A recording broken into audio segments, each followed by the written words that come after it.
Okay, in this video we will be walking through how to install Archlinux using the archinstall script in a virtual manager with Virt-Manager. So this is what the system that we are going to build looks like. This is running KDE Plasma 6, and this is Archlinux. I have a dark theme on it. It's actually Capuchin theme that I created, or not a theme, but a color for the Breeze theme. So since we can see what it looks like, let's tear it down and build it from the beginning. So I'm just going to close this, and I have the machine running over here in Virt-Manager, and I'm just going to shut this down. I'm just going to force it off. Okay, if you go to the GitHub repository for this is at github.com, programming rainbow, and this will be called Archlinux. And in here, I actually have 4 different ones. I have a bare metal arch install, I have a bare metal manual install, a Virt-Manager arch install, and a Virt-Manager manual install. These are kind of future things, but right now, today, we will be working with the Virt-Manager arch install. So this just gives all the information I'm going to cover. If you ever need to go back and reference it, I'm going to be following this guide that I've made, and you can read through it if there's anything that you need to find or any commands, or I've missed something in the video. So it'll be here, and of course, since it's Archlinux, you're going to want to also use the install guide. That looks like this. I won't be using it too much, but I did use it to make the guide that I'm using, so this is great reference material as well. And we are going to start with Virt-Manager. We need this up and running on our system. So to install Virt-Manager, at least for Archlinux, that's the host system that I'm on for Virt-Manager. We need Virt-Manager, we need virt-viewer, we need QEM desktop version, not just the base version, and this DNS mask queue. So I'm just going to copy this command right here, and I put the needed switch on it, so it doesn't install it if you already have it. So I'm just going to put this in, and I already have this installed, but I'm just showing you, so there's nothing to do for me on that one. Now, just installing Virt-Manager will not make it actually work. You need to add your user to the libvirt group. So you're going to use the sudo and the user mod, and the -a switch, it will append to the groups that you're already in. And the G, the capital G switch, is adding the group that you want, which will be libvirt, and then you need to put your username. So I've already done this on my system, but I'll just show you what it looks like. Looks something like that. You just put your username right here and then enter that. I've already done it, so I'm not going to do that. I can show the groups that I'm in by just typing groups. And you can see that I'm in the video group, the wheel group, and the libvirt group already. So now that you have the group, you have the packages installed, you are in the group, you will also need to enable and start the libvirt daemon. So the reason why we enable it and start it is because if we were to enable it, it would be enabled the next time we reboot the machine, but it would not start right now for this current running session. So we can start it right now, but if we rebooted, it wouldn't start automatically the next time. So enabling it makes it automatically start.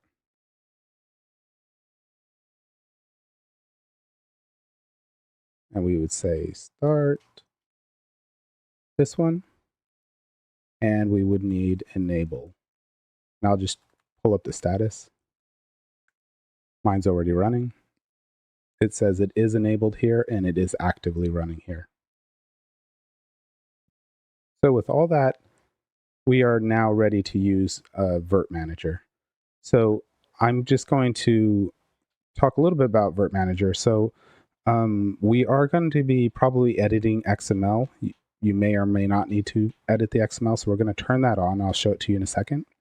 And we also need to make sure that this QEM/KVM is available, and it wasn't actually available to me the first time I did this. So I was having a bit of a hard time finding out why on this new install it wasn't working correctly. So I'll just show you that real quick, and there's some information here about that. So over here, what I'm talking about is the QEMU, KVM. If this isn't here, you might see something like LXC or something like that. What you can do is you can go up here to add connection, And you're going to want to change this from this one here to, or there may be nothing here, and put it to QEM, and then click on the auto connect here, and then click connect. That should bring that up for you. The other thing that you will want to do is go into preferences, and this one right here, enable XML editing. You're going to want to check this check. Okay. So that takes care of that. Now we want to kind of create a new VM that we can install Archlinux into. And I know that you can, while there's a little setup procedure that Virt-Manager has that walks you through all the steps on how to set up a new VM. And in this procedure, they allow you to create a new virtual storage disk, virtual drive. And when you do that, it actually allocates whatever space you say. So if you want a 15 gig or a 20 gig or 100 gig, it actually is going to allocate all 100 gigs when you do that. But if you do it from the command line, it will actually only allocate a couple hundred kilobytes.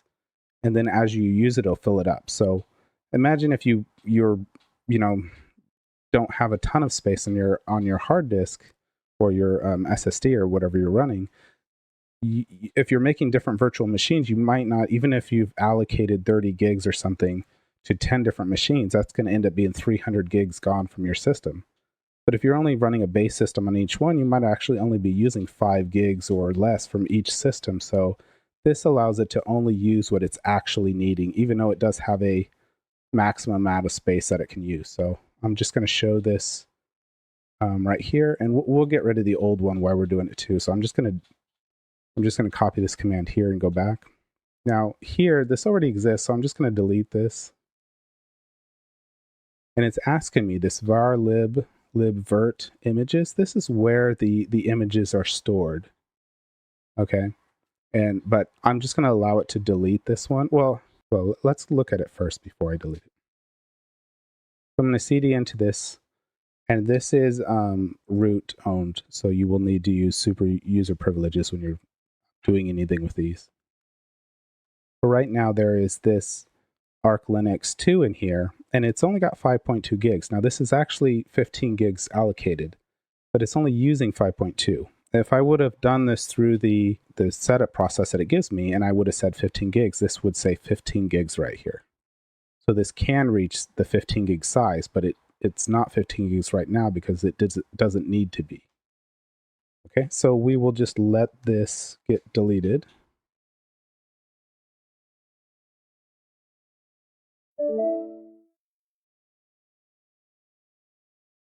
So it's gone now, and we're going to walk through the setup manager, but there's a couple little strange things. Virt-Manager is a bit buggy sometimes. So we'll add a new one, and I'm going to use the ISO. I've skipped a step here, and I put it up here. Where is it? Right here, the downloads. So if we're doing the Archlinux install guide, and we open up the downloads right here, and we find whatever server's near us. I'm in the UK, so I'm going to find one in the United Kingdom, like this one here. And last time I did this, yeah, there was a couple of them that were down. I don't like the look of that one. That doesn't look like they normally look. There we go. This is what I'm looking for.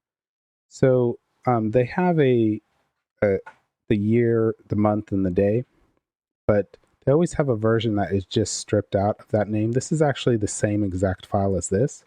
So I just downloaded this one, and I've already downloaded it. So I'm not going to show myself downloading this. It's already been downloaded, but if you click on this, it's about 1 gigabyte. And I've already got that file. And you're going to want the latest one. So let's go back there. And in this right here, local install media, yeah, I'm going to say forward on that. And this is where we need to browse for it. And for me, it's in downloads. It's right here. It's 1.1 gigs. I'm going to choose this volume. Okay, and down here, you may or may not get something here. If you get nothing here, you have to uncheck this and type in Archlinux. But since mine has already picked it up, but I do have another installed that this exact same program in the exact same operating system does not pick up this Archlinux. So if it doesn't, just uncheck this and you can type in Archlinux there. And since we are going to be running a graphical user interface, now my system only has 8 gigs of RAM, so I can't just give it a ton of RAM. I don't have an expensive system, but you're going to need 4 gigs at least because you're running a graphical system. If you try to give it like 1 gig or 2 gig, your VM might just run out of memory, and your graphics interface or your system will just stop working, and you'll think there's some bug in it, and it's really just ran out of RAM. So I'm going to give it 4 gigs, which is going to be 4096. And if you have more, obviously you can give it as much as you want, but it's going to be fine. And I do have a 16 thread CPU, so I'm going to give it 8. It's going you can just give it 1 or 2. It's going to be fine, but I'm going to give it 8 because we're going to be compiling some things later on. And this is the thing right here. We can do this, and I'll just show it to you. Well, I could put 20 here, but what I'm going to do is show you how to do it manually. So let's go back over to here. And right here, if we wanted to manually create this, we do need sudo because it's owned by root. But it would be qem image create, and then the type is -f, and it's called qcow2. That's the type that we're creating. And here's the name. And you can give it whatever name you want. I just called it Archlinux. And this is the type, and this is the size that we want to allocate. Okay, so I'm going to just show it to you this way because it'll work either way, but this is just the way that it'll be smaller.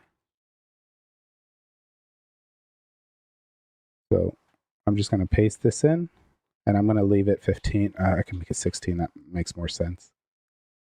Okay. And there it is. And see, it's only 197 kilobytes. That's because there's nothing in it right now.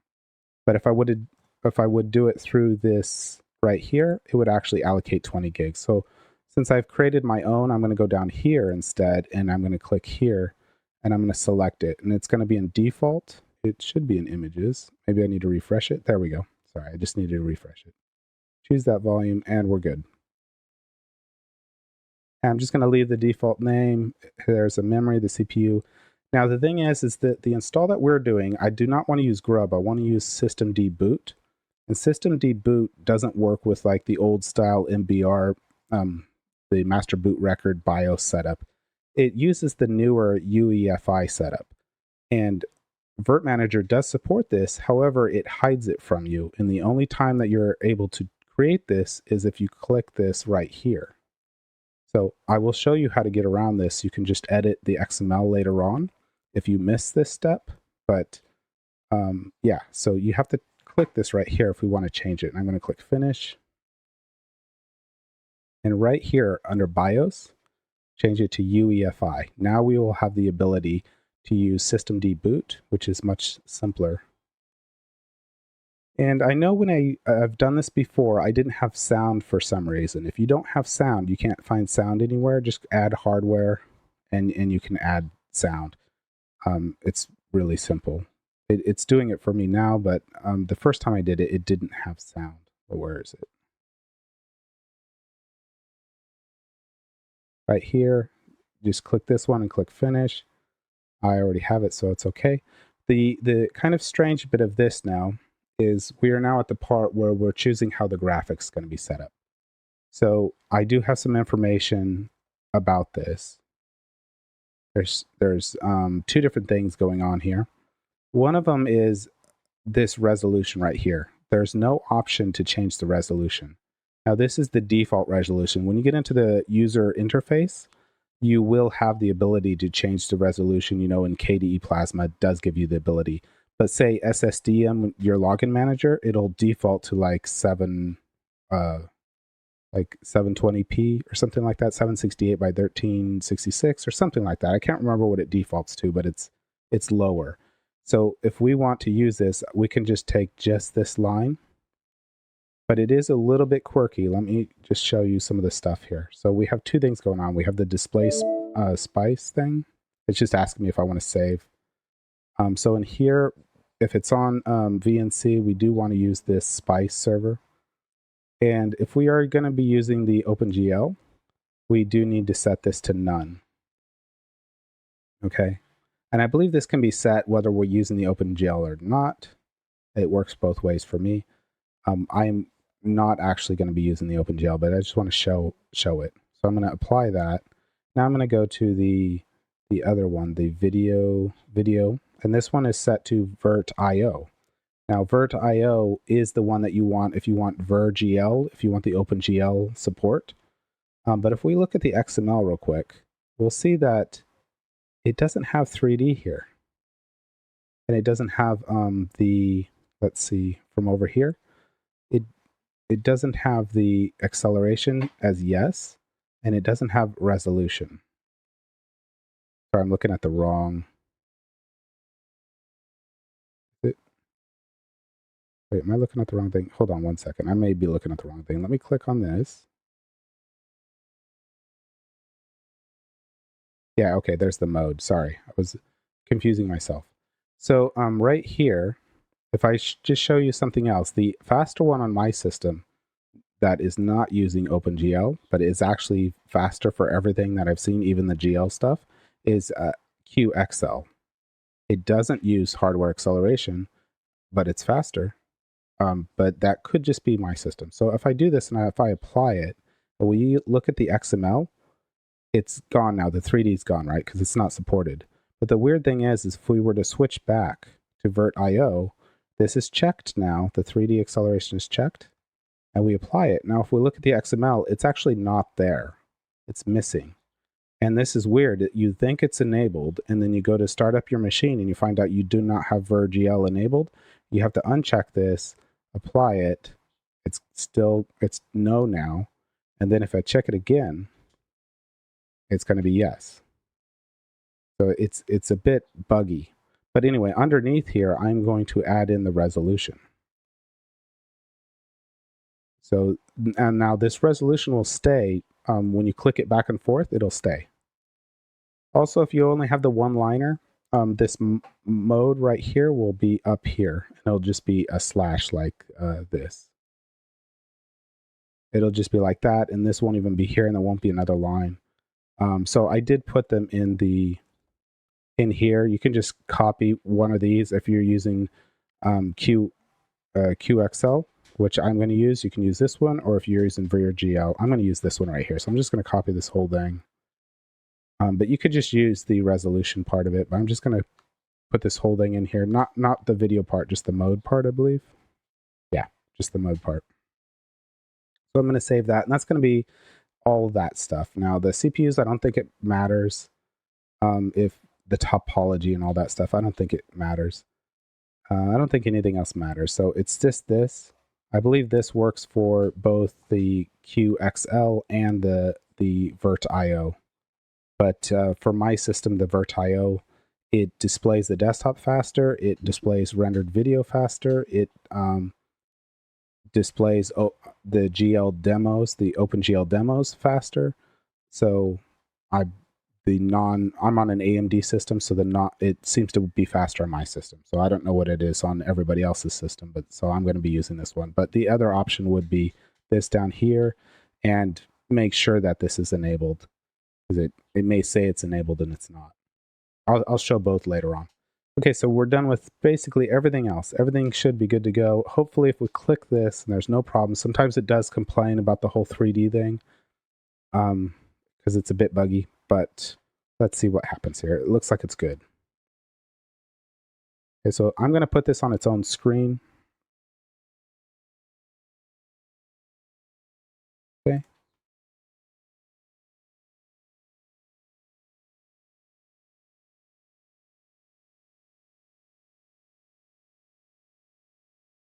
Now, since I'm using a tiling window manager and I'm bouncing back and forth between Firefox and this, it's actually easier for me to use SSH, to SSH into this and just use my normal terminal. So that's what I'm going to do. So the very first thing that I'm going to do, this text may be too small for you to see as well. So the very first thing I'm going to do is set up SSH. And to be able to use SSH, it's already actually enabled. If we just type in system type service state running. Oh, it's systemctl, sorry. Okay, so SSHD is already running, and we are logged in as root. SSH doesn't normally let you log into root, but it's actually set up on the system to let you to log into root. But the other thing it doesn't like is logging in without a password, and this root has no password. So we're going to set a password real quick. I'm just going to make it a secret. So that's passwd, and I'm going to hit that. I'm going to say secret, and twice. Okay, so now I have a password. Okay, and the other thing I need is I need my IP address. So I can just say IP, IPA, not a minus, just IPA. And down here, I'm looking for 192.168.22.122. Virt-Manager uses the .122. So for me, it looks like my IP address is .60. The other way that you can find it, I have to use my mouse to try to find the top to get out of here. There it is. There we go. This is why I don't want to be in here. So we know the address now is 60. The other way we could do it is by clicking on here, going to the network, and right here, and we can even refresh it. And yes, it does say it's 60 right there. So that is the IP address. So I'm going to SSH into that. So I'm just going to leave this running over here, and I'm going to go just to here so we can keep reading through here. And I'm going to bring this up, and I'm going to SSH into it. So the way we SSH into it is SSH, and it is root. So we need root at, and then the IP address, which is 192.168.122. And for me, it is 60 right now. So if I hit on this, it should ask me the password. However, if I've already used this same IP address before on a different setup, it might complain that it's not matching up. And if it does that, we can remove the old version. So it's asking me to fingerprint it, and I'm going to type in yes. Now, if it complains that the fingerprint doesn't match up, I'll show you what we can do. Now it's going to ask me the password for the root, which was secret. Okay. And I'm just going to exit this real quick, and I'm going to show you how to get past it if it didn't work. So it would be right.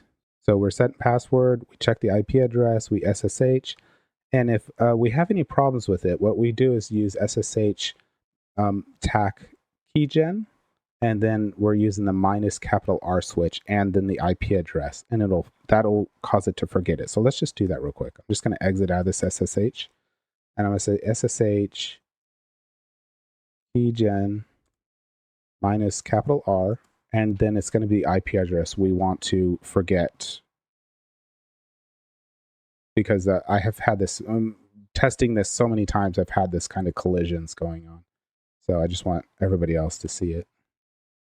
So 60 was the one we want to forget, and now we forgot it. So now if we log in again, it's going to ask us, hey, do you want to fingerprint this again? And we say yes, it's fine. And the secret.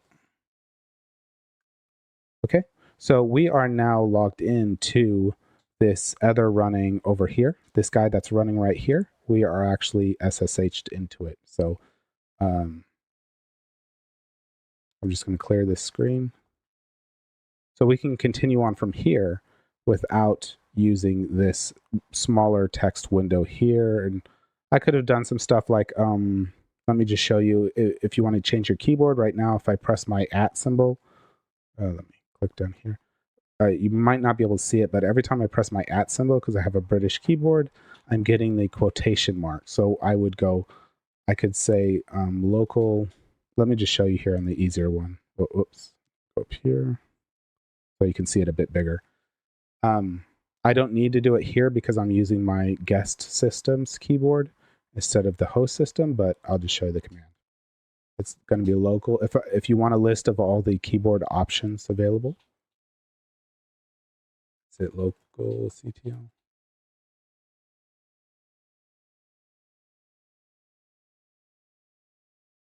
Okay, it was spelled right.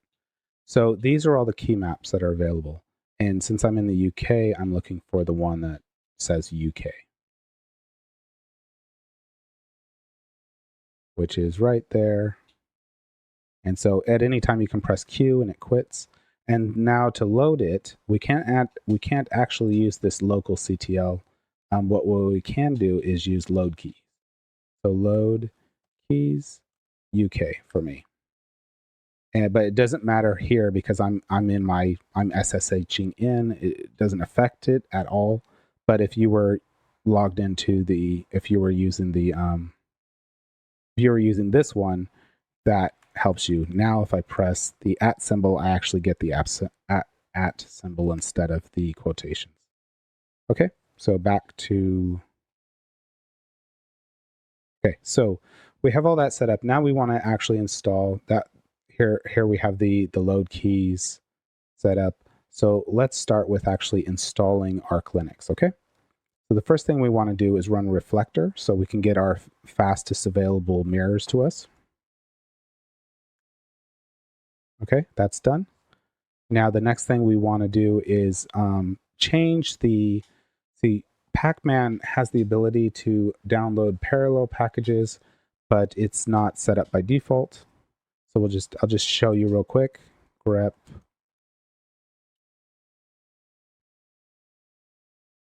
etc pacman.conf, and we have this parallel downloads equals 5, but there is a pound symbol in the front of it, which means it's commented out, so it's being ignored right now.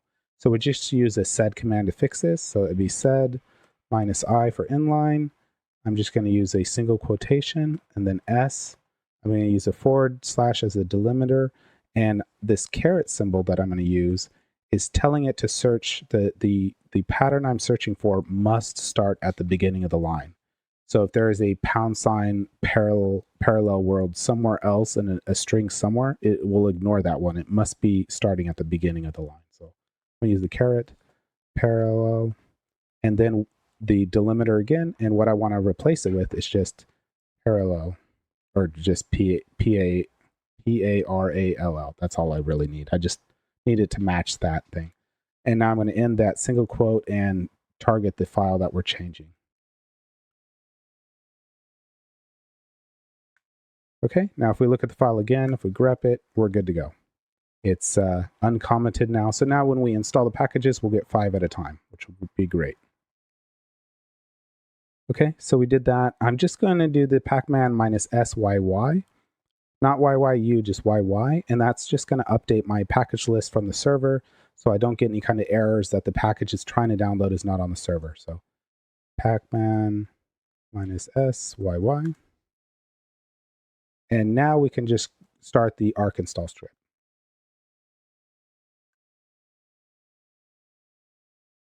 Okay, so the first thing I want to do is set the mirror. And for me, I'm going to set it to the UK one. Okay. This light, I know the light blue is kind of hard to read. That's why I keep moving it up and down for you guys to see it. Locals, I'm going to set my local from the US to UK and to Great Britain, English GB. Okay.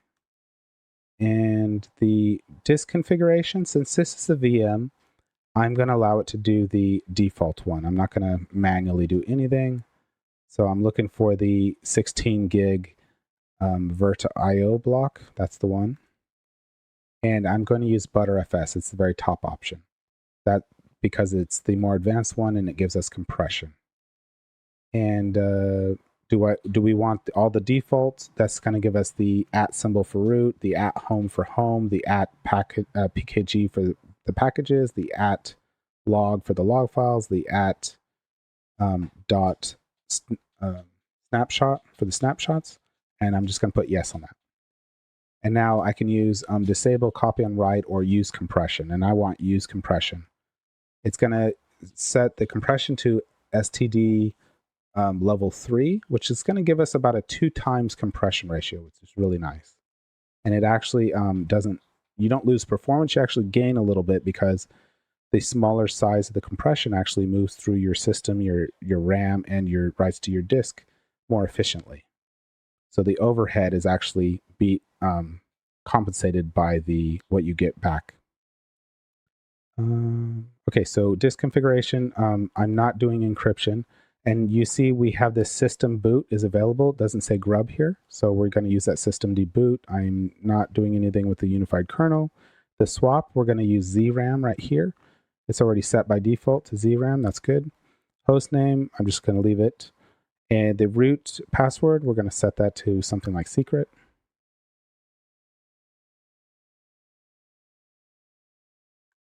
Okay. And I'm going to make a user account, and I'm going to call it PR. And we'll give it a secret password.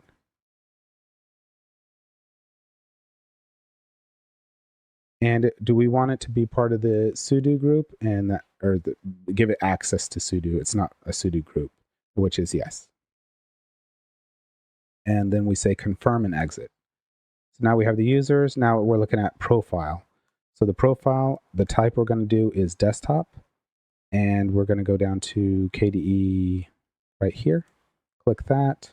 I'm going to choose all open source drivers. I know we're doing this in a VM. That's just what I do by default. And the greeter is SDDM. That's the simple display login, whatever it is that KDE uses. Okay, so the audio that we're going to use is the modern Pipewire one. And I'm not going to change the kernel. And I'm not going to add any additional packages here. But actually, you probably want to add Firefox and everything else. But I'm not going to do that. I'm going to leave that for later. For the network configuration, I'm going to set this to Virt-Manager, which is what you need for KDE or GNOME. And the time zone, we'll change that to Europe.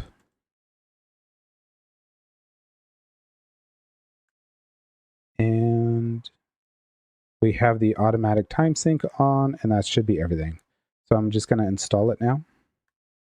And we should see it being able to download 5 packages at a time, which will speed things up a little bit.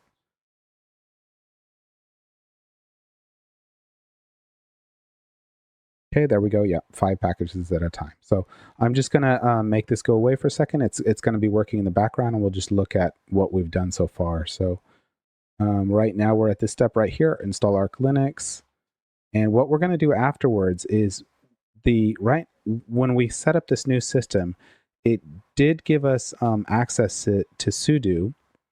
It put us in the wheel group, but it actually didn't use that. It instead created a specific sudo file for our user. To be more granular, I actually don't care about that or like it. I just want to be, since I'm in the wheel group, I just want it to say, hey, if you're in the wheel group, you can use sudo. And I also don't want it to ask me for a password every time. There's 2 options for that. I'm going to use the option that says, don't ask me for the password. If you're in the sudo group, or if you're in the wheel group, you just can use sudo, because it's annoying. I know it's not as secure, but I'm just going to do that. So you can choose, but I'll just show you the options for this. So I'm going to use the sed command, and it's going to uncomment the wheel group with no password is what it's going to do. And then I'm going to remove it created a file, the archinstall creates a file at etc sudoers.d, and then it names it 00 underscore and whatever your username is. And I'm going to remove that file. Once I'm already in the wheel group, they actually put me in the wheel group, which is a good thing. Once I have enabled the wheel group to have sudo privilege, I can just delete this, and I didn't lose anything at that point. It does use ZRAM, but it gives you half of the memory. So if you have 4 gigs of RAM, you really got like 3.5 gigs. It's going to give you like 1.75 gigabytes of RAM that it's going to give you as the swap that gets compressed into your RAM. Now, since we're using ZSTD, you get about a 4-to-1 compression ratio on that. So I actually make my swap file twice the size of my RAM. And this is a big deal because I have an old Chromebook that only has 4 gigs of RAM. It's not really very usable, but it ends up being about 3.5 gigs of RAM that you can use. If I put it to 2 times, I actually get 7.5 gigs of swap. And we were playing around with this the other day, and I was trying to get it to run out of RAM, and I opened up about 30 different applications, graphic applications, video editing applications, and I opened up Firefox and 30 tabs in Firefox. I opened the other browser that I had. I forgot what the other one was. I had videos playing in both. And this poor old Chromebook was running out of resources because the CPU couldn't display the things that I was trying to do. But I could never get it to actually run out of RAM. The system was efficient enough where when I got about 7 or 8 gigs, what was it? I think 5 gigs in swap and 3 gigs in real RAM. It was just, so part of that real RAM is actually the swap compressed into it, but it would never go past that. The CPU just wasn't strong enough, so it would never hard lock. It would just be like, it was a slow Chromebook.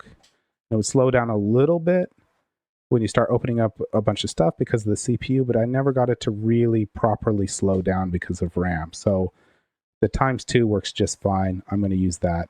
And it makes it so your device doesn't run out of memory. And with the Chromebook that I have, I don't have memory on the, I can't actually make a proper swap file because it's so limited in internal memory. I have to use ButterFS with compression just to have a normal system on it, and I have to use ZRAM just to have RAM. But it makes it usable, so it is a good thing.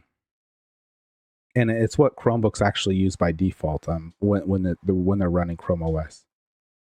So this is still running.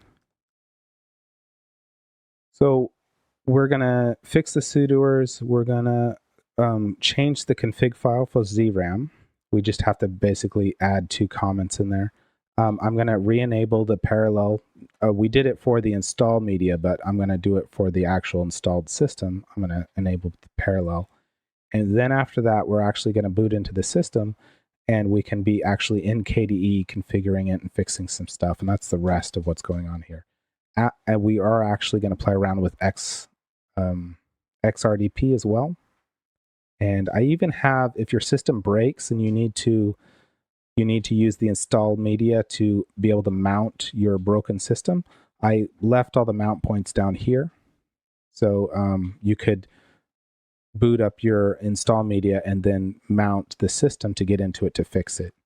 It can be quite tedious finding these commands to be able to mount a ButterFS file system because it's a quite complicated mounting process. Okay, let's see where we're at. Okay, it looks like it's about to install packages.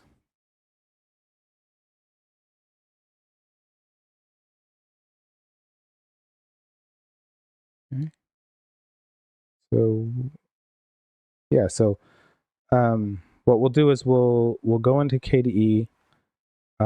We'll install Firefox and a couple other packages like Pacman Contrib and some stuff that's missing.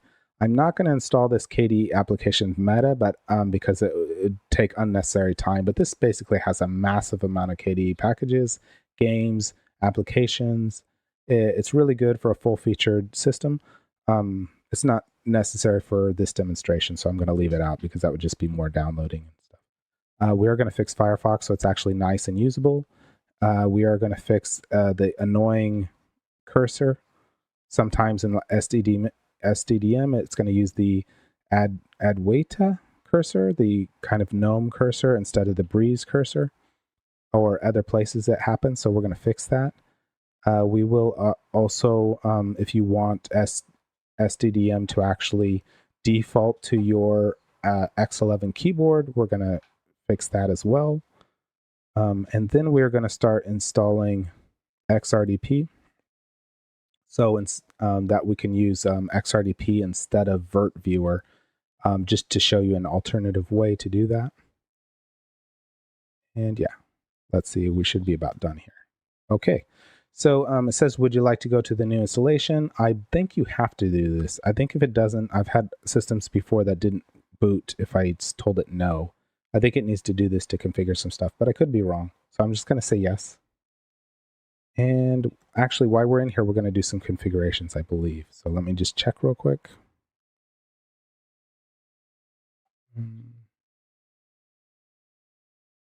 Yeah. We can fix these things while we're in here. We can fix this right here. So this is just a sed command that is going to it's just taking this string right here.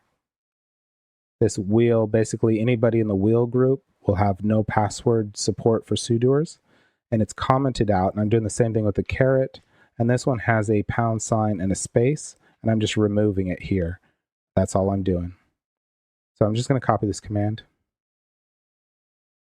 And we're ch rooted into the new system right now when it just asked me if I wanted to do a temporary ch root into it. So I'm going to just try to do this stuff while I'm in here, and that looks good. And I'm going to remove. Let's just list what's in there, and you'll see what I'm talking about.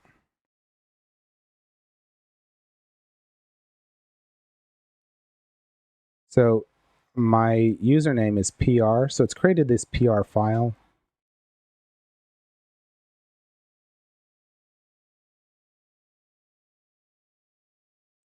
See, and it's just this, but it doesn't have the no password.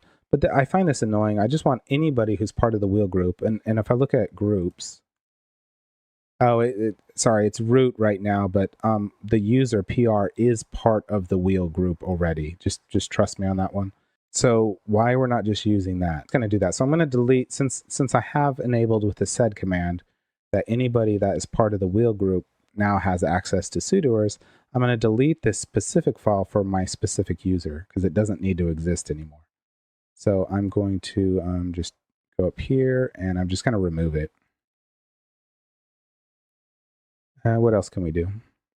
So I'm going to change this file right now. I'll just show you what it looks like. Right now it just has like one item in it. Yeah, right now it just has ZRAM0 in it right now. And we're going to add 2 more. These are just echo. I'm just going to copy them in and then I'll show you what it looks like.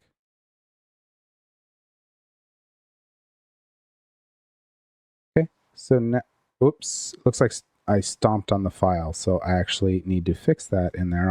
I'll make a note of that. This right here should be append. That's not append. So what I did is I overwrote the file. So I'm just going to fix it real quick because we do need this ZRAM0 inside this file. So that was a mistake I made.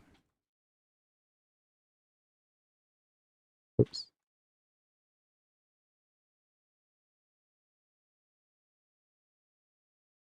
I believe that's what it was. Let's see, let's print it again now. Okay, was that exactly what was there? VRAM0, yeah. Looks like we're good to go. So I will change that after this video on the GitHub page, so it's not doing that. So we have the compression algorithm. This gives us about a 4-to-1 compression. It is slightly slower, but this is, again, you can read up about this here. Let me show you. VRAM here. So just have a look through this. It's very interesting how it works. It's what Google Chrome OS is using, and it's actually pretty smart. I mean, I don't like the operating system at all, but what they're using is actually pretty smart. It works pretty good, and I haven't had any issues with it ever.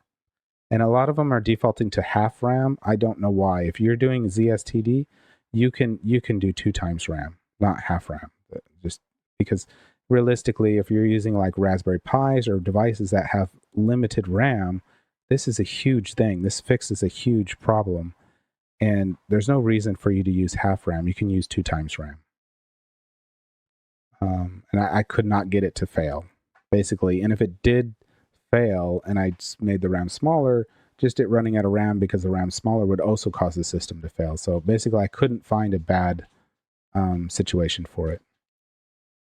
Okay, so that's ZRAM. The parallel downloads, let's make sure that's working. This is for the installed system. Remember, we're ch rooted into this installed system. And I'll show you what that looks like now.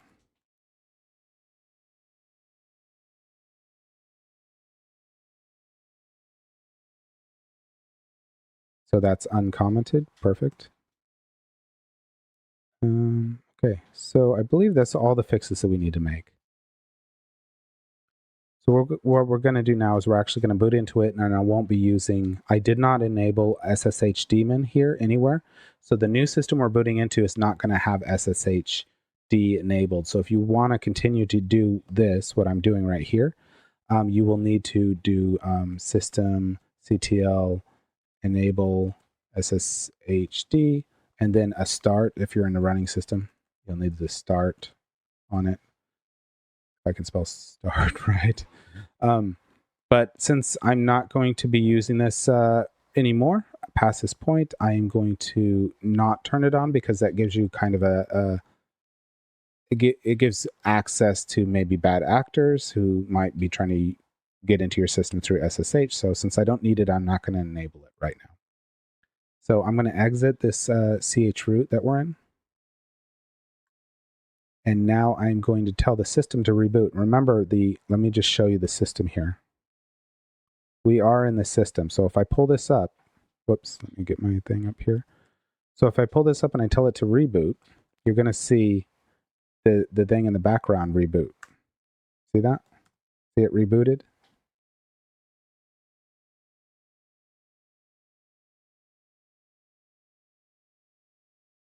Okay, so we should be loading into KDE Plasma.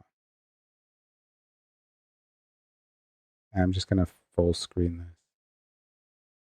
Okay, there's PR. And see how, for one, I'm not sure if you can see it on this video. It might be very small, but the mouse being displayed is not the Breeze mouse. It's the other one, and we will fix that. I don't know why I didn't fix that already. I could have fixed that before. I guess I'll fix it later.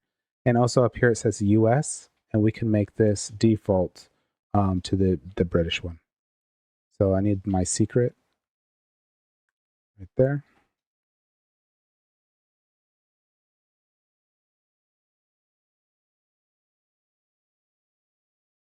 Right away, there's a couple things I don't like about KDE Plasma. One of them's the default light theme, so we're just going to fix that. I'm going to put it to dark. And it's too small. I have a 14-inch screen, and my eyes are not great, so this all looks too small to me. And there's one thing that you can do is you can...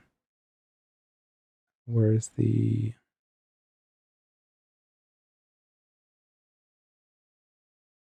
They've moved everything around in 6. I get lost sometimes here. Just do it here. We can go to display configuration, and we can change this to like 150%, right? A lot of people do that. But you're effectively making your resolution, like instead of 1920, you're making it like 768 or something. If I go 150 here, and I do that, and I don't like this. This is not the answer that I'm looking for, because it just made everything bigger. And so I'm going to revert that. I don't like that. I don't want that. The thing that I do instead is I just make the fonts larger. So everything else stays the same size it is, but the fonts are easier to read. And that seems to work real good if I can find where they hid the fonts right here. So I'm just going to change all these 10s to 14, and I'm going to change this 8 to 12. And again, that's just because I have a small screen and I'm at 1080p with with this little screen, you know. If you have a bigger screen, you know, it could be different for you. And also it'll be easier to see on the video.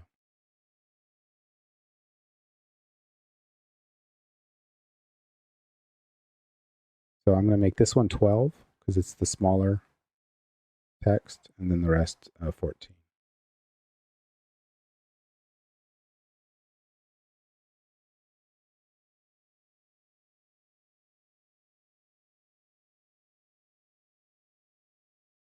Okay, and that will be it for that. See, the text got bigger, but everything else, the panel down here, everything didn't grow in size, so that's perfect. We are missing some packages, and I can flip back and forth, but what I'd rather do is just open Firefox here. So what I'm going to do is I'm going to open the terminal, and I already know what I want to install. So we'll say -s, and we want Firefox, definitely. And I also want pacman contrib. And I know this is a VM, this stuff doesn't really matter, but since we're in Btrfs, Comp size is tools for ButterFS, or at least a compression size tool or whatever that I use. And how about Mesa demos? It's not really needed. Lib-va utils. That's quite nice when you're checking your VAAPI,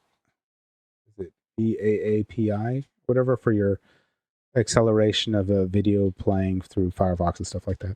Although, again, in this VM, for the non-GL one, we're going to get nothing, and then it's just going to error on us. And for the GL one, it will say that there's nothing available. So all video here is going to be software rendered anyway.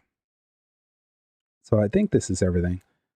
Yeah. So let's just assume this is everything, and it's not asking me for a password because I fixed the thing. And we should have the 5 downloads. That's nice.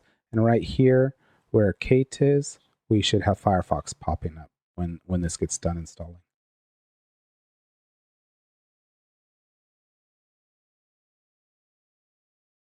Okay. And oh, there it is, Firefox. Okay. So now we can just go back into Firefox and we can continue on reading what we're reading. So that was GitHub and programming Rainbow.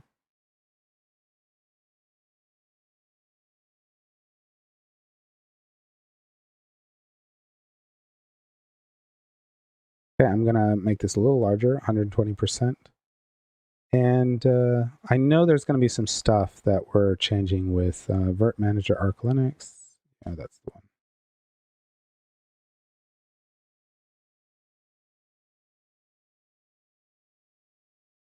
Okay, so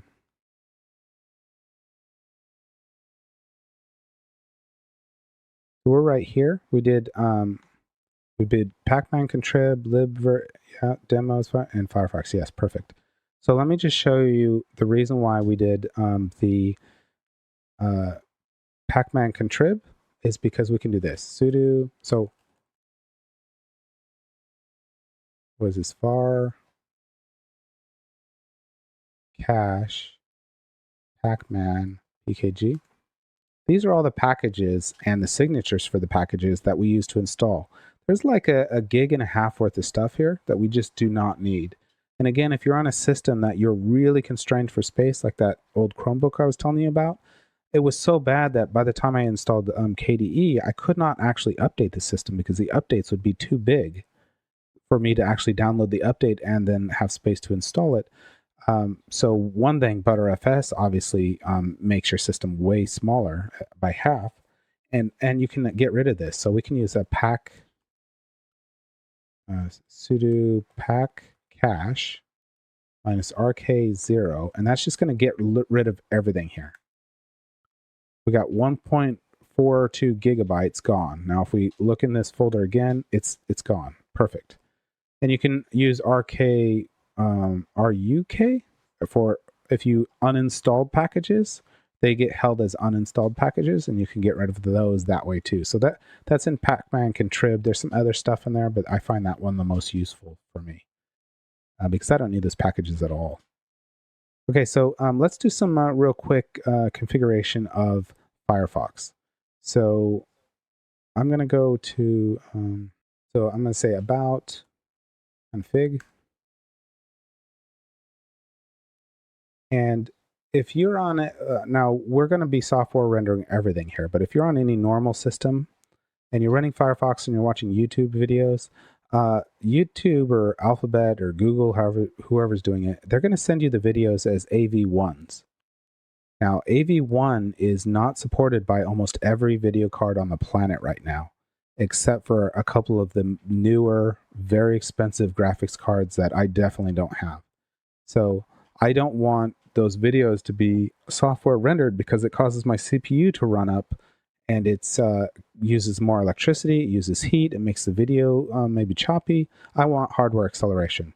So since I know none of my machines have this, I'm going to disable this AV1. and you'll see media AV1 enable, and I'm going to disable that. And that means YouTube will not send me videos as AV1. They like to do it because it saves them a little bit of bandwidth, but it also makes every laptop and computer on the planet, and maybe phones too, run hotter and use more electricity because they're all software rendering their videos. The next thing I want to do is kind of block tracking cookies, things like that. So I'm going to use AdGuard's DNS, but I'm going to do it as I'm not just going to simply use AdGuard's DNS. I'm going to use their DNS, and I'm going to encrypt it over HTTPS. So it's going to be DNS over HTTPS. So what I'm going to do is I'm going to type in network.trr, and right here, the provider, I'm going to change this, and I'm not going to put in AdGuard. This is the DNS over HTTPS, but I'm just going to put in the actual IP address of it. So there doesn't need to be any DNS resolution for this because it's the IP address. And their IP address is 94.140.14.14 or 1515, 1414 or 1515. Now, if you don't have access to this and you do this, you might lose the internet, or it might fall back. Now, I don't want it to fall back to anything. I don't want it to fall back to a different provider, a different DNS. So I'm going to put this at level 3, and that's going to say, hey, you use this DNS or you use nothing. And we can just check it real quick. Before we check it, I want to do something before that because, well, I'll just show you what's going to happen. So let's go to Google, and I'm going to get this because I'm in the EU. And this is going to say accept or reject cookies. Now, and if I read through it, it looks pretty simple on here, but there's 2 versions of cookies. There's 3. There's the cookies you have to accept, the tracking cookies you don't want, that you can say you don't want them, and then there's those exact same cookies again as a secondary list of cookies that they say are they have good reason to want to use those. So since they have good reason to want to use them, you actually can't block them. So they run 2 lists. It's like a fooled you list. It's like, you don't want these? Okay, you think that you have just made your choice. And by the way, we're just going to ignore that and go with the one we wanted anyway. And this becomes a hassle for every single website you go to. This is just always a hassle. So I want to get rid of this. This is for EU people. I don't think in the US you have this thing. So I'm going to look for I still don't care about cookies. So there is an extension called I don't care about cookies, and it was purchased so that they could, get the information of the people using it. So it was purchased by a corporation. So this one is I still don't care about cookies, and this is going to get rid of that annoying thing on every website. It's going to pass along, give the answer to everything that I don't want everything, but also just make the thing not show to me at all. So that's nice. And then we can do a little uBlock, a little bit of that.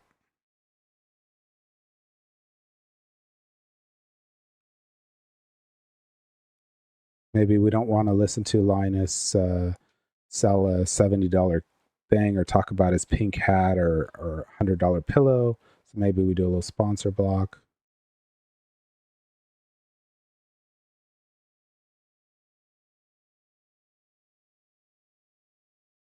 Okay, and you can do some other ones. You can do like dark reader.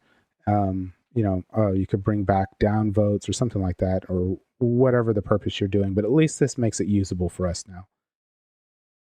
So now if we go to Google, I know we already did that one, but now we could at least look for the AdGuard.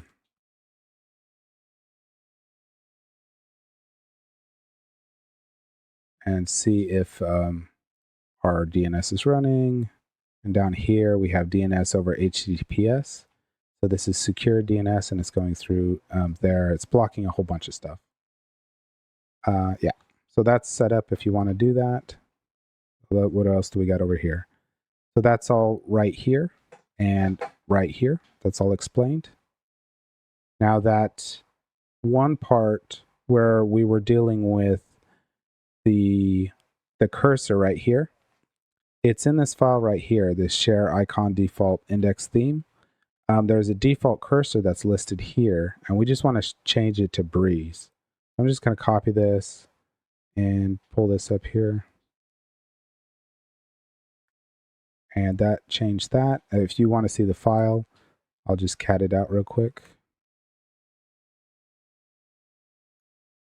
And there it is, icon theme inherits Breeze cursor. Before it was the other one, it was the Adwaita or whatever it's called. If you want to see a list of the X11 key maps that would be used for SDDM, you can do that. Now, these are not the same as the normal key maps we did before. For me, that was UK. These are X11 key maps, and for me, that is GB. And it looks like this. And again, for me, it's GB. And you can keep pressing more and more and more, or you can quit. But I already know what mine is. So since I know what it is, I can use this command right here to change. Now since we have to be sudo, we can't just use the echo. We can't sudo echo. We have to sudo bash -c echo. I'm just going to copy this, and this is going to change. What you would want to change is your country code if you want right here. So by default, it's set on US. For me, it's going to be GB. And this is going to be for SDDM. Just the default one that it shows, but it doesn't really matter. It's a minor thing, so you don't have to do that. Okay, so that was everything there. So that should have fixed when we log out and everything. And let's just show it real quick before we move forward. I'm just going to log out. See, it's already set up. Okay, so we have GB up here, and if you look at my mouse, it's the Breeze mouse now, which is nice. So we'll just log back in.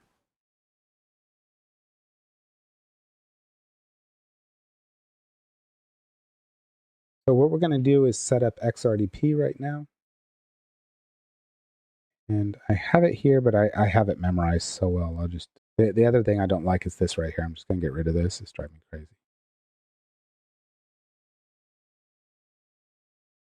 Wait, let's see. Yeah, there we are. Top one. Okay. So I'm just going to show you where it's at, and then we'll start walking through it.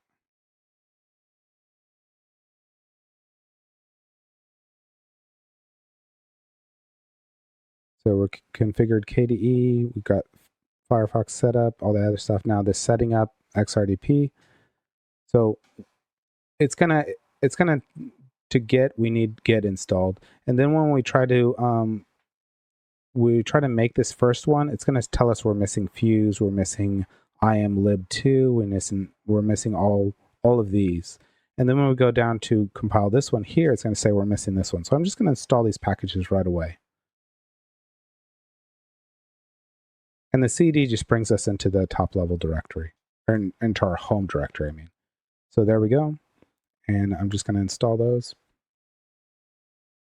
So these are packages we need, but we actually need to build Xrdp. Let me just show it to you. Oops. I'm trying to use my shortcut keys for Xmonad, but I'm in KDE, so I'm a bit lost. Hold on, let me come out of here, and yeah, here we go. So I'm just going to show you real quick. So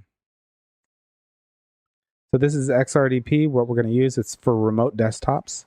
And I just want to show how this works. So I'm going to set this up. You have to compile this from the AUR. It's not already packaged up for us.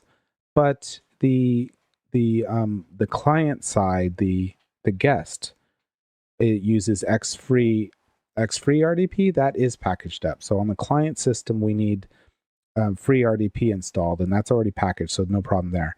But we need 3 packages here for the host machine, which is going to be inside our VM, that we actually need to compile. So that's here, and the package is here.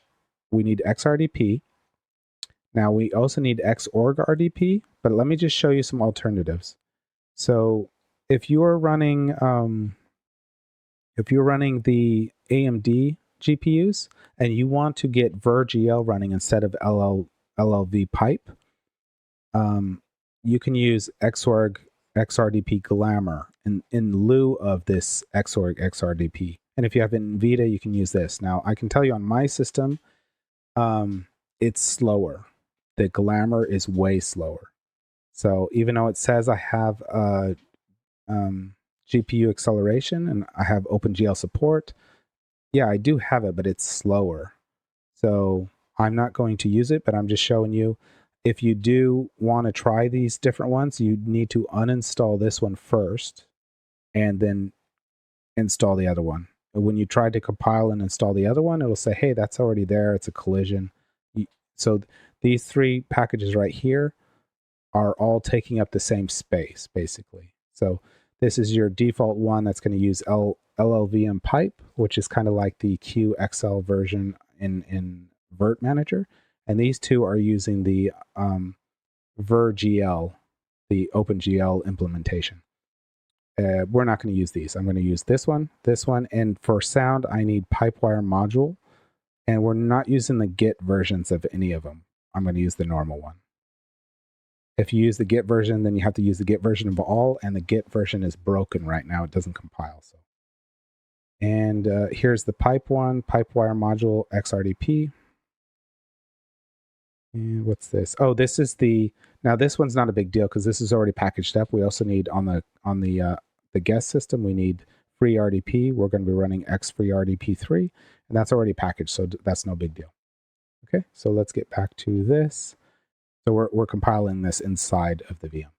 So it's going to be, let me make this a little larger. There we go. So we need to pull these packages down. So it's going to be git clone, and it's going to be https://AUR for the Archlinux AUR .archlinux.org / and the package we want is xrdp.git.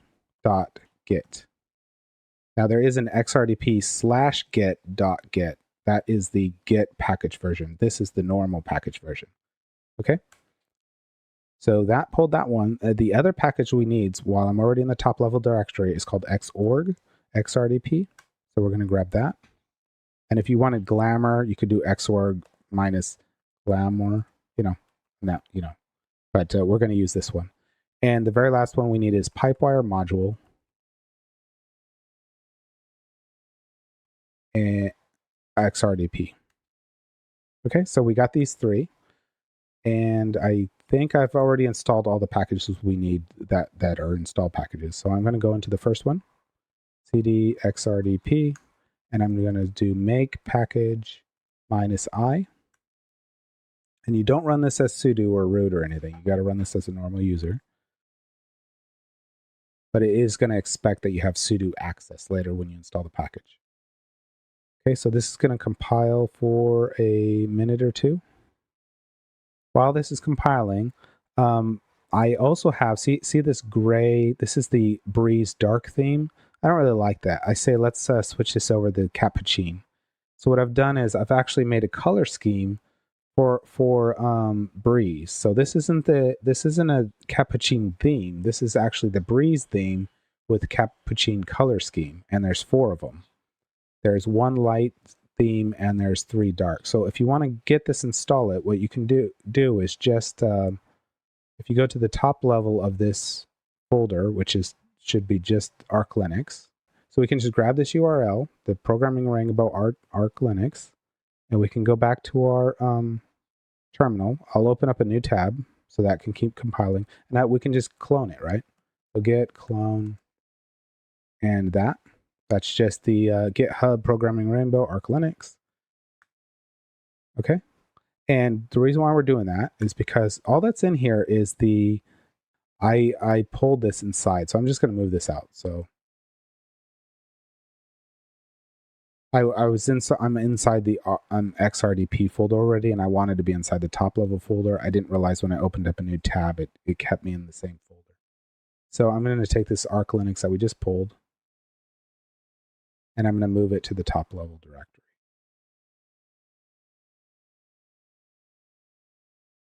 Okay, maybe I can just do it like that. Okay. Perfect. Okay, so what's inside this is actually just the different folders that just basically have the screenshot and have the README file. But there's one folder in here that is just the color schemes, those 4 color schemes. And they need to be put into ls, the local folder, which is the tilde dot local, and then /share. So it's going to be in here, and I'm just going to move that folder into here. So I'm going to do a cp, or I could do a move, it doesn't matter, mv color schemes, and I'm going to move it into that shared folder. Okay, so now if we look at it again, color schemes is right there. So now that it is there, let me just look at the compiling. Okay, it's already done, so I'm going to say yes to install it. And I'm going to back out of this, cd, back up 1 level, and then go into the xorg xrdp. xrdp, that's the other package. And now when we try to build this one, we're going to end up a problem. I'm going to show you. Make pkg -i. There's a little problem with this package where there's a mistake in the pgp signature. Yeah, so there's actually nothing wrong with it. It's just I don't know what's the deal. The signature in there is not correct or something. It's a known about issue if you look in the AUR. And so we can just say skip pgp check.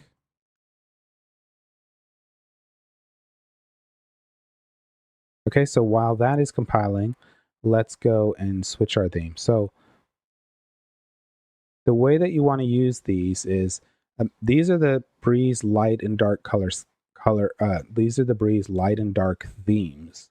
Now, what I have just added is not a theme; it's just a color scheme. So if you want to use these, you're going to go into color and themes, okay, and you're going to go to colors. Now, there's a light one, and then there's 3 dark. You don't want to use the light one with the dark theme, and you don't want to use the dark ones with the light theme. It'll, for the most part, look correct, but some of the things will be wrong. So the dark ones are meant for the dark theme, and the light ones meant for the light theme. So the first thing you want to do is click the theme. Either click Breeze. We'll just click Breeze. So we got this ugly white theme. And now we can click on colors, and we can click the cappuccino latte theme. And this is the color scheme for Breeze. And we've changed it now to cappuccino. And we have the rose water colors, and we have the icon, our rose water as well. So if we were to go to the dark theme, I'm going to apply that. And then we go to colors. I'm going to use the darkest one, the mocha. That's the one I like. And instead of having that kind of gray, dark gray color, you can see it back here on this one. On here, we have a slightly different color. And that is what I'm going to use. If I close this and reopen it up, this will change. Okay, this one's done now, so let's install that. And for the last one, we cd back again, and this one is Pipewire, and I'm just going to hit the star on it. And we're just going to use the normal one.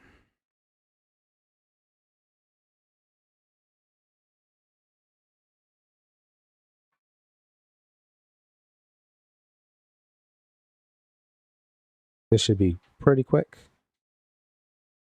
There it is. Okay, so we have the 3 packages installed, but to be able to use this is the host system now inside the VM. We need to do a couple things. One of the things is we need to enable the service, the Xrdp service. So we're going to do a sudo systemctl. We're going to do an enable, and it's going to be Xrdp. And then we're going to do a start. Okay, but that's not going to be everything.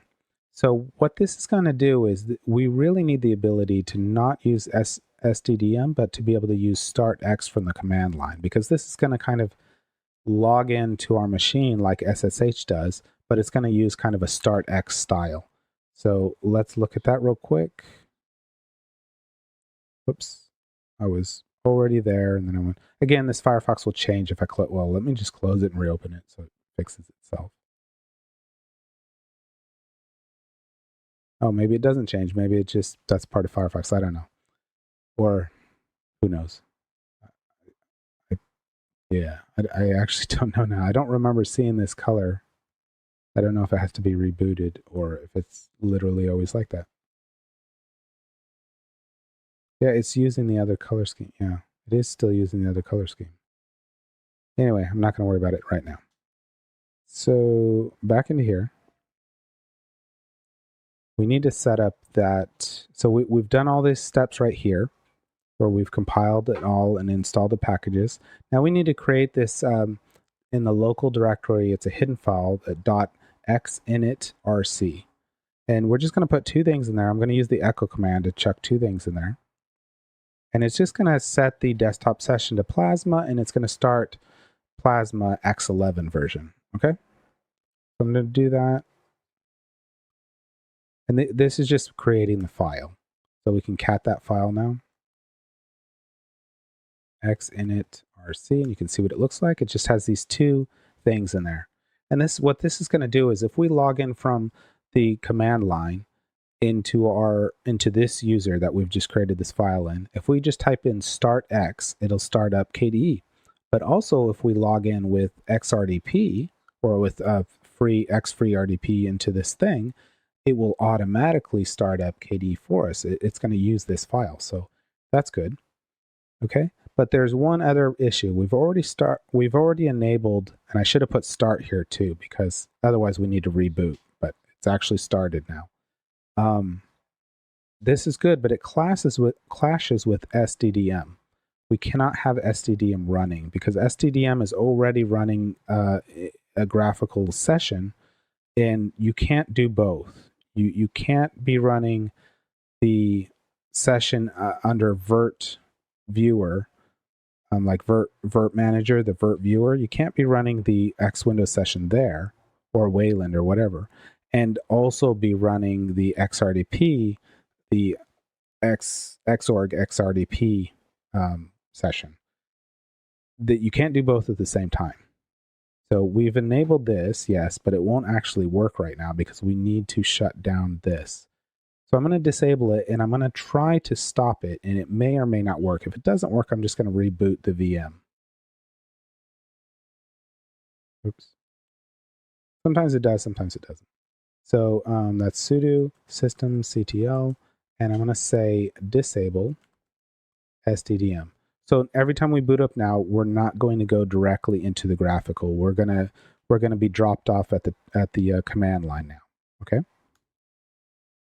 Yeah, I didn't mean disable. I spelled it wrong. Okay, and now here's the thing. I'm going to try to stop it. It's probably not going to work, but it might.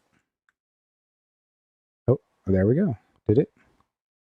Looks like it almost did, but what I'm going to do is I'm just going to have it reboot. This is going to be fine. Force reset.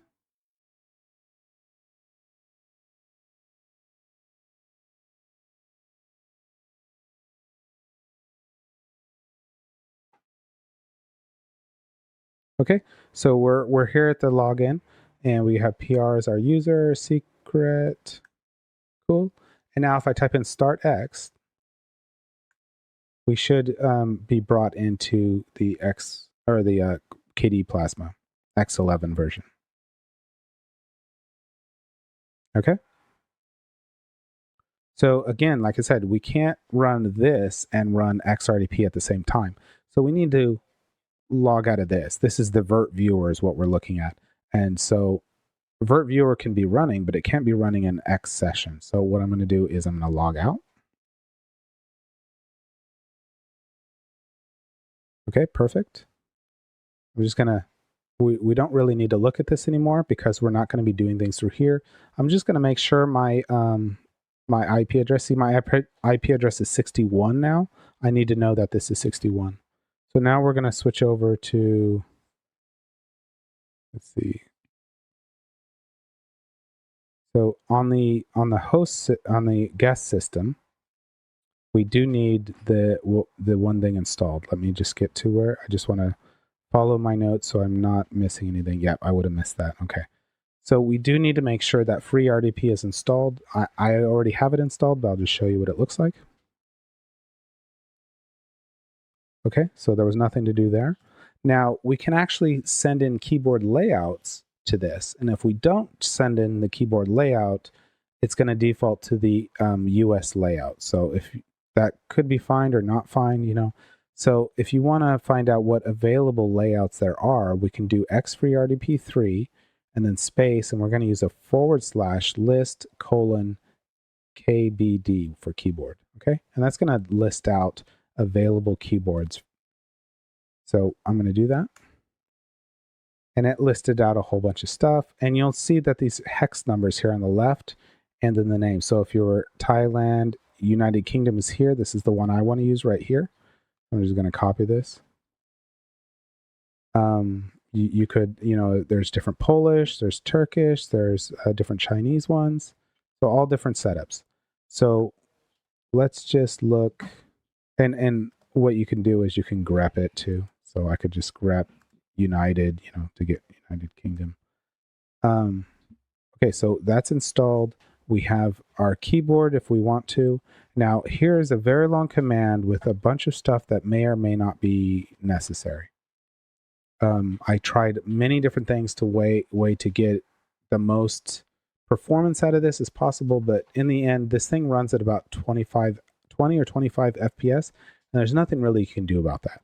It's just hardwired to do that. I even recompiled it, trying many ways to get it to 60 or 100, and in the end, I never was able to change it. No matter what switch I sent into it, no matter how I recompiled it, or what options, I always got the same performance. The only way that I changed performance was through LLVM pipe or VirGL. And VirGL on my AMD system, it was no good. And that was the Xorg Xrdp Glamour versus the Xorg Xrdp default. So I'm just going to copy this command here.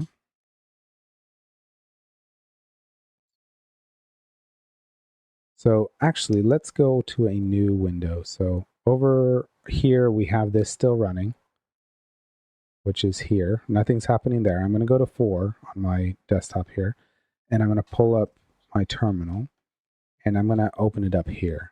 Okay, so I'm going to paste that.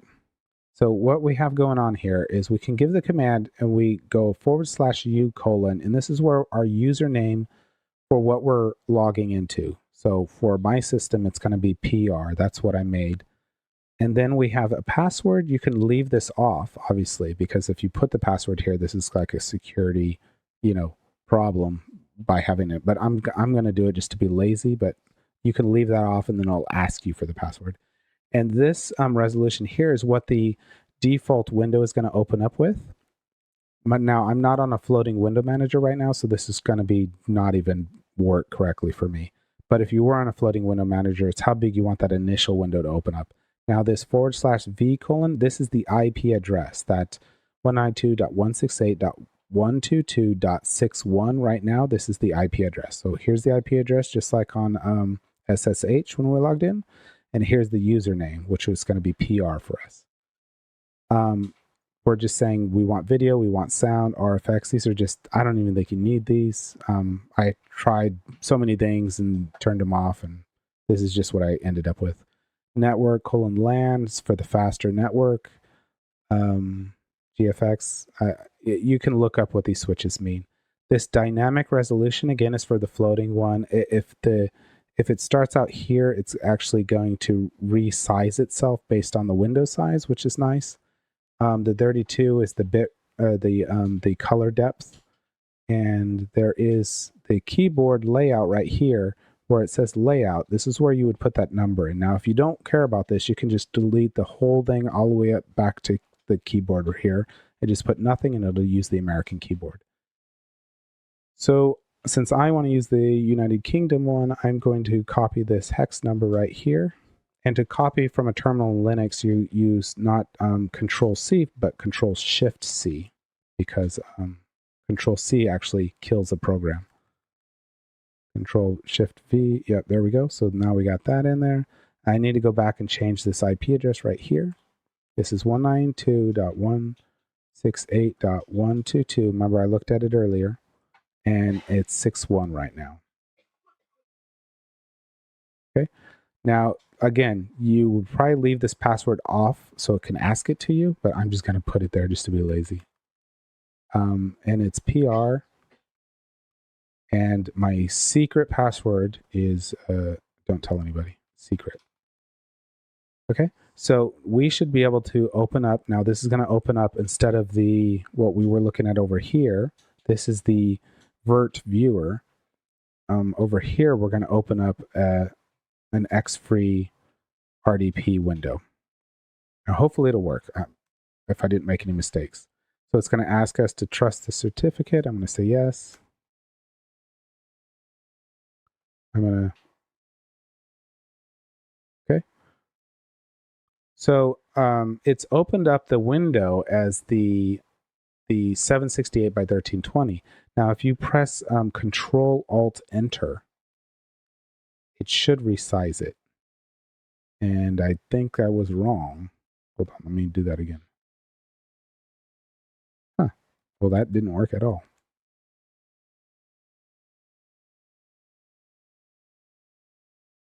Let me get rid of this window first.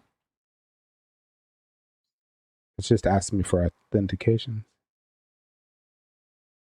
Okay. Now, it should just be like that, but okay, there, it crashed or something the first time. I don't know. Okay, so this is actually using the Xfree RDP now.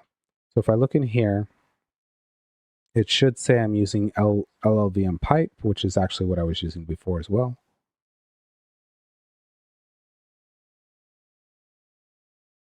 And yeah, LLVM pipe. And let's see here about the memory.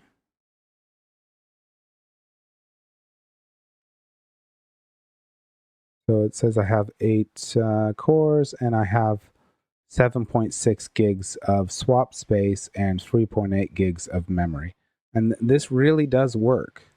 It is compressing when this physical memory starts to load up to like 2.5 gigabytes or something, or 3.5 gigs worth, or 2.5 to 3 gigs worth or something. It starts taking stuff that you're not using at the moment in memory and compressing it and putting it back into memory. It keeps doing that, and basically you can get half of your physical memory used as memory, and the other half of your physical memory can be loaded up at a 4-to-1 compression ratio, where you have on a 4 gig system, I could be actually having a realistically 10 to 12 gigs of RAM, which is pretty amazing. Let's see what else we got going on. So if I want control of my keyboard back, I think I press the right control on this, and I should have control back, and I could switch over. So over here, if I press Start X, this is not going to work. It might start to just a black screen, but it's not going to go in to, oh, it looks like it's doing something. Hold on, I could be wrong.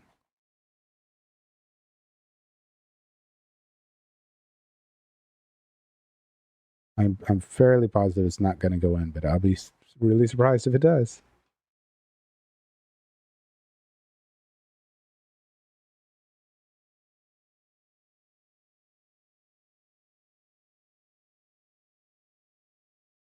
It's thinking.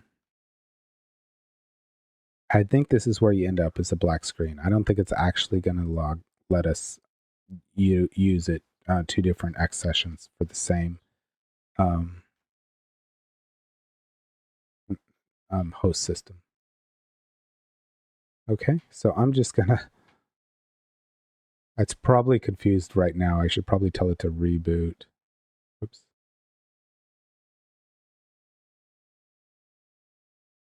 So I'm gonna tell it to reboot real quick, so it's not.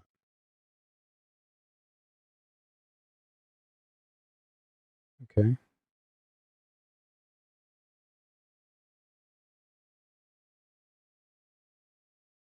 It always has the really fast thing. I think since I tried to do the other thing, it's messed it up. So I'm going to go here and I'm going to force restart this because it's clearly confused. I'm do a force reset. And we should see over here that it's rebooting, but it's not going to go into the graphical. And it won't even be into a logged in. See, it's not even logged in, but I should still have an IP address.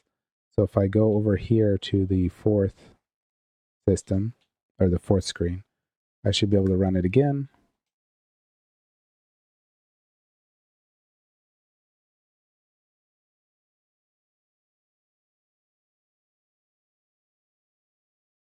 Now, if I change this to 1080 in the command, it would open up to the whole thing.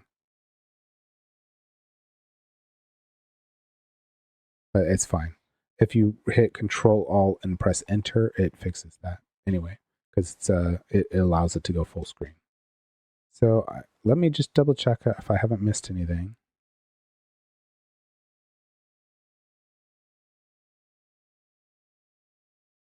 Oops, I was already there.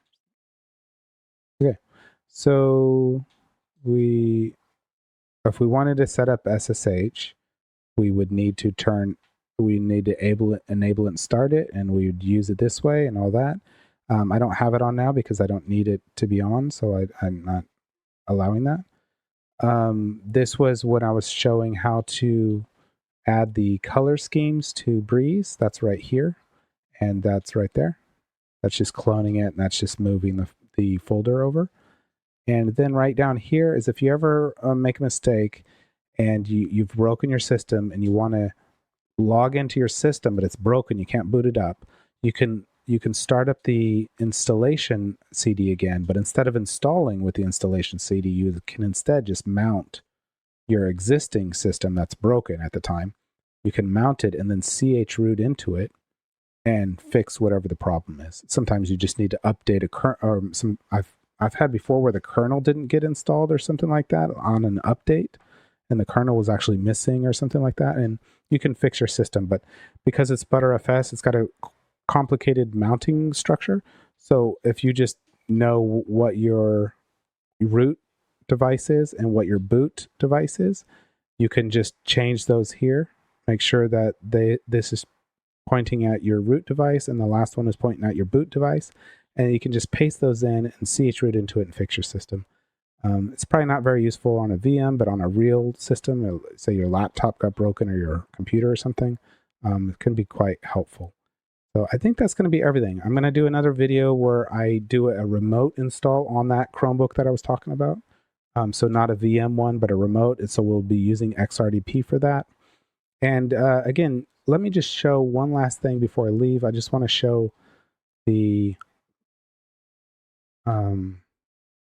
I'm not going to show a video. You can do it on your own because I don't, they're all copyright and stuff. But down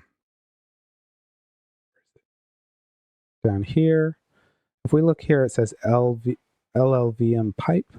Okay, this is I'm in the Xrdp right now. I'm going to do it on the other one, but this is the equivalent to the QXL. So I'm going to shut this down.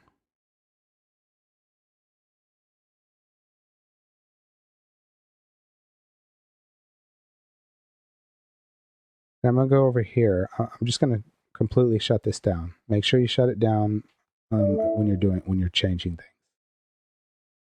Okay, and so what I'm going to do here is I'm going to go back to 3. So this is not running right now, right? But I can change it, right? And I can go into the display, not the display, the other one, the video. So right now this is a QXL. Now, if I boot this one up, this is going to say the same exact thing as the other one you just saw with the Xrdp. It's going to say LLVM pipe. But if I change it to virt-io and I apply it, now it probably won't work because we are still missing that thing that we need here. But here, if we just check it here, sometimes it'll already be checked, but it's confusing. It won't be shown, but it is in fact here. Okay, so now if we boot up this system, and I'm gonna log in through virt-viewer, we're gonna see that it is virgl. Okay, so I'm gonna press play on this, and I'm gonna go over to the screen. And this time we're gonna lose our transparency on our wait, what happened? Run it. Okay. The transparency that I got before doesn't seem to work here. So we got PR secret.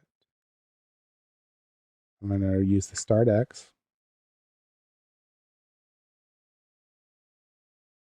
So when I open up this menu, before it was transparent here, and it's not, but you saw the video, the animation of it opening and closing now. So the OpenGL is giving us the animation, but it's not very fast. It's kind of slow. And if I move screens around like this, it's a bit sluggish. It's quicker with the QXL. Okay, and if I run GLX gears, it's also faster on the other one. If I open up videos and start playing them, it plays slower here. And that could just be on my system. If you have an NVIDIA system or an Intel system, it could be different. I don't know. But on my system, the virgl is slower.